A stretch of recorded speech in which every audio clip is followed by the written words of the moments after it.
Hello friends. हाय। तो आज finally हम लोग साथ आ ही गए यस, हम लोग मिल गए आज शिवरात्रि वाले दिन। हाँ, मिल ही गए हैं। काफी दिन से कोशिश चल रही थी, लेकिन आज हम लोगों ने सोचा कि जल्दी से एक अच्छा सा वीडियो बना देते हैं जो हम महिलाओं से रिलेटेड है और जो हम लोगों के जो मतलब कहीं ना कहीं किसी ना किसी फेज में हम लोग ये प्रॉब्लम झेल रहे हैं कहीं ना कहीं। गाइस पहले तो थैंक यू सो मच हम लोग को सपोर्ट करने के लिए। हमारे 300 प्लस सब्सक्राइबर हो गए। हमें उम्मीद भी नहीं थी कि कभी हम यहाँ तक पहुँचेंगे। ये हम लोगों ने स्टार्टिंग में सोचा ही नहीं था कि इतना हम लोगों का होगा, लेकिन आप लोगों के सपोर्ट से ये हो रहा है। तो हम लोग ज़्यादा टाइम वेस्ट न करते हुए अपना टॉपिक स्टार्ट करते हैं। हाँ, तो सोनम आज का टॉपिक क्या लिया हम लोगों ने? आज का टॉपिक है महिलाओं में बढ़ता हुआ डिप्रेशन। बहुत इम्पोर्टेंट टॉपिक है। इससे तो मुझे लगता है कि सबसे पहले मैं ही को रिलेट कर पाऊंगी। नहीं, आप हर एक घर में जाओगे ना तो फाइनेंशियल या कोई मेंटल मतलब कुछ ना कुछ रीजन रहता है जो महिलाओं के दिमाग में चलता रहता है कि उसके चलते वो काफ़ी ओवर थिंकिंग कर लेती हैं, और ओवर थिंकिंग ही डिप्रेशन का ओवर थिंकिंग का सेकेंड स्टेज ही डिप्रेशन है। हाँ, ये तो बात सही है, क्योंकि हम अगर कोई छोटी भी बात है ना उसको बहुत दिल पे लगा लेते हाँ। हैं और उसके बाद उसके बारे में सोचते चले जाते हैं। और सबसे बड़ी प्रॉब्लम ये होती है ना कि अपने दिल की बात हम कह नहीं पाते हैं। हाँ, तो ये सबसे बड़ा रीज़न है कि अगर आप जब आप ओवर थिंकिंग कर रहे हो तो आपको एक ऐसा कोई पर्सन चाहिए जिससे आप अपनी बात शेयर कर सको। तो वो ओवर थिंकिंग कहीं ना कहीं वो धीरे धीरे रिलीज हो जाती है। अगर आप अपने मन में रखे रहोगे तो वही वो डिप्रेशन का रीज़न बनती जाती है। तो ये सबसे बड़ा यही है कि इसके लिए आपको किसी न किसी को शेयरिंग करना चाहिए, और अगर ज़्यादा डिप्रेशन हो रहा है तो डॉक्टर से कंसल्ट करना चाहिए। और डिप्रेशन के क्या क्या लक्षण है वो हम लोग बताने जा रहे हैं आज। क्या क्या लक्षण है मैं आपको बताती हूँ, तो आप बताइए अभी थोड़ा सा डिप्रेशन के बारे में। सबसे पहली बात ना, जब अगर किसी को भी डिप्रेशन होता है, खासकर हम औरतों को डिप्रेशन होता है, तो सबसे पहले उसका इफेक्ट आता है हमारे काम पे कि हमें काम करने का मन नहीं करता है। कोई भी जो नॉर्मल छोटी छोटी डे रूटीन की चीजें होती है ना वो भी हम करना नहीं चाहते, उसमें भी हमारा मन लगता नहीं है, ठीक है। और किसी भी काम पे हम फोकस नहीं कर पाते। और उसके बाद हमें एक आइसोलेशन एनवायरनमेंट, किसी की भी बात अच्छी नहीं लगती, बात बात पे चिढ़ जाते हैं और किसी से चिड़चिड़ापन और किसी से बात नहीं कर पाते, खुद को एकदम आइसोलेटेड सा फील करते हैं कि घर में अकेले पड़े हुए हैं, किसी कोने में बैठे हुए हैं। उदासी है चेहरे पे, कोई एनर्जी नहीं फील हो रही है। लेकिन क्या है जैसे कि मतलब हर जैसे उदासी है तो हर उदासी डिप्रेशन नहीं होती। हाँ, मतलब कि ये तो कि है। हर उदास अगर उदास है तो डिप्रेशन होने में ऐसा कुछ नहीं है, लेकिन अगर ये लंबे टाइम तक चले तो वो डिप्रेशन का रीजन बन सकती है। तो सिर्फ दुखी रहना ही डिप्रेशन का रीजन नहीं है। कारण कई सारे हैं डिप्रेशन के कि क्या डिप्रेशन क्या होता है। मतलब उसमें सिर्फ दुखी रहना नहीं है, उसमें और भी चीज़ें इन्वॉल्व होती हैं। जैसे 2 हफ्ते से ज़्यादा तक आपका लो मूड रहे तो वो डिप्रेशन में जाने का सिम्टम्स रहता है। कि अगर आप 2 हफ्ते से ज़्यादा आप मतलब लेजी सा या सैडनेस सा फील कर रहे हैं तो उसमें आप डिप्रेशन में जाने के ज़्यादा चांसेस रहते हैं। या डेली काम में आपका इंटरेस्ट कम हो जाना, आप जो अपना डेली शेड्यूल है उसमें आपका इंटरेस्ट कम हो रहा है धीरे धीरे, तो भी वो डिप्रेशन का, आप उसको सोच रहे हैं और कुछ कर रहे हैं तो वो डिप्रेशन का रीज़न हो सकता है। ये चीज़ें हैं डिप्रेशन की।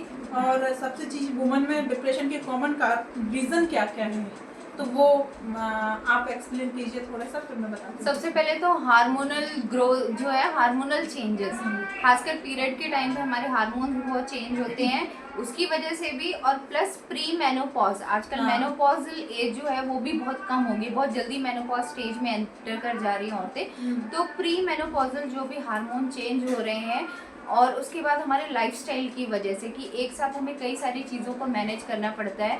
जो घर में है उनको भी सुबह से शाम तक हर पूरा घर को मैनेज करना है, वो भी अननेसेसरी स्ट्रेस देता है। और उसके अलावा जो बाहर जॉब पे जा रहे हैं उनको घर और जॉब दोनों चीज़ों को मैनेज करना है, तो ये भी एक कहीं ना कहीं ट्रिगरिंग फैक्टर है। फाइनेंशियल स्ट्रेस हुआ, हाँ, ये रिलेशनशिप स्ट्रेस हुआ, जिनकी शादी हुई उनको स्ट्रेस है और जिनकी नहीं हुई है उनको भी स्ट्रेस है। तो कहीं ना कहीं ये सारी चीजें ना बाद में माइंड में कंट्रीब्यूट करती हैं। और सबसे डिप्रेशन, बड़ी चीज डिप्रेशन में होता है सोसाइटी की एक्सपेक्टेशंस। जो हाँ, भी एक्सपेक्टेशंस को लेकर मैंने वीडियो बनाया था वही है कि सोसाइटी की आपसे क्या एक्सपेक्टेशंस है। तो वो चीज़ें आपको धीरे धीरे करके आप उन्हीं पे कई बार जैसे आप में जो कमी है आप सोसाइटी में जा रहे हो वो आपको हमेशा टोकेंगे, तो उस चीज़ को लेकर आप ओवर थिंक करोगे हमेशा कि क्या क्यों है ऐसा, क्यों है, वही डिप्रेशन का रीजन बनता जाता है। जजमेंटल सोसाइटी है ना, तो हमें एक तरह से बहुत ही फियर रहता है कि लोग हमें जज करेंगे, वो भी कहीं ना कहीं हमारे माइंड को इफेक्ट करता है। और सबसे बड़ी चीज़ इनके जो सिम्टम्स होते हैं वो क्या क्या हैं।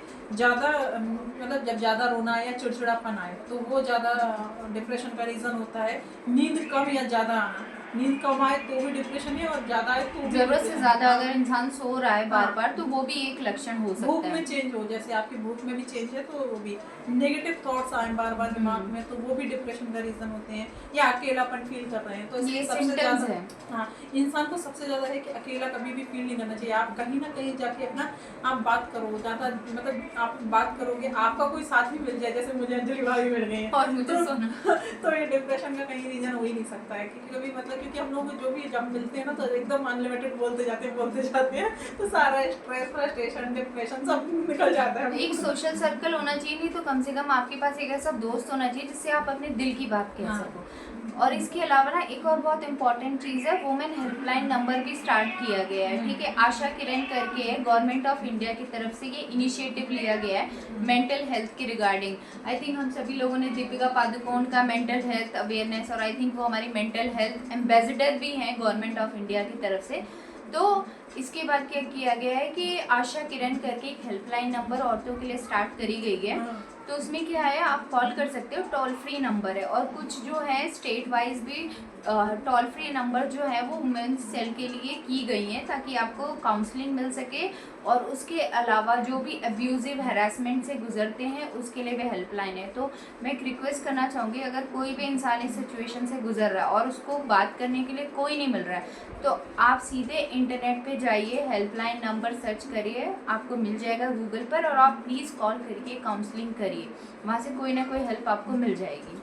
हाँ, लेकिन अगर कई लेडीज जैसे फैमिली के चलते, बच्चों के चलते, अगर वो नहीं मतलब किसी से शेयर मतलब ये चीज़ जो लीगल एक्शन है वो नहीं ले सकती है, कुछ भी रीज़न होता है, तो उसके लिए आपके लिए, क्योंकि अक्सर लेडीज़ नहीं ले पाती है बच्चों के चलते, या कोई ना कोई प्रेशर रहता है उन पर, तो लेडीज़ की लाइफ बहुत ही कॉम्प्लिकेटेड होती हाँ, है, ये उन्हें तो हर है। चार तरफ सोचना पड़ता है। तो उसके लिए है कि आप अपनी किसी भी ट्रस्टेड पर्सन से आप बात करके अपना मन हल्का कर सकते हैं। दूसरा, अपना रूटीन बनाएं, योगा एक्सरसाइज करें। हाँ, मस्ट है योगा एक्सरसाइज, कुछ ना कुछ तो करना ही पड़ेगा। और सबसे बड़ी चीज़, सोशल मीडिया से ब्रेक लें। सोशल मीडिया से क्यों ब्रेक लें वो मैं आपको बताती हूँ। अक्सर होता है जब हम लोग सैड फील करते हैं तो हम लोग जैसे ज़्यादातर रील्स में जाएंगे, शॉर्ट्स में जाएंगे, तो हमको जब सैड फील करते हैं तो सैड ही सैड वीडियो आते हैं, ऐसा मतलब कुछ है एल्गो है, तो वो इसलिए मतलब सोशल मीडिया से थोड़ा ब्रेक लेना चाहिए उस टाइम पे। कुछ दिन तक हमें ये स्क्रीन और सोशल मीडिया को छोड़ के और पॉजिटिविटी पर ध्यान देना चाहिए, कुछ मेडिटेशन या योगा इस पर फोकस करना हाँ, चाहिए। और कोई प्रोफेशनल की हेल्प लें, काउंसलर से कुछ, तो वो ज़्यादा अच्छे से बताएंगे। तो जरूरी बात ये है कि डिप्रेशन वीकनेस नहीं है, लेकिन एक हेल्थ कंडीशन है। यस। तो और बस इसी के साथ और ये मनोरोग जो है ये आप प्रॉपर ट्रीटमेंट के साथ सही भी होता है, और ये कोई मेंटल होना नहीं। अगर आपको डिप्रेशन है तो उसका मतलब ये नहीं कि आप पागल या मेंटल, ये एक बीमारी का स्टेज है, और अगर अर्ली डायग्नोस हो जाए तो बहुत ही बेस्ट है, क्योंकि इसके कॉन्सिक्वेंसेस सबसे ज़्यादा वो होते हैं कि सुसाइडल थॉट और सुसाइड, लोग सुसाइड भी कर लेते हैं। तो मेक श्योर कि आप मेडिकल एडवाइस ज़रूर लें।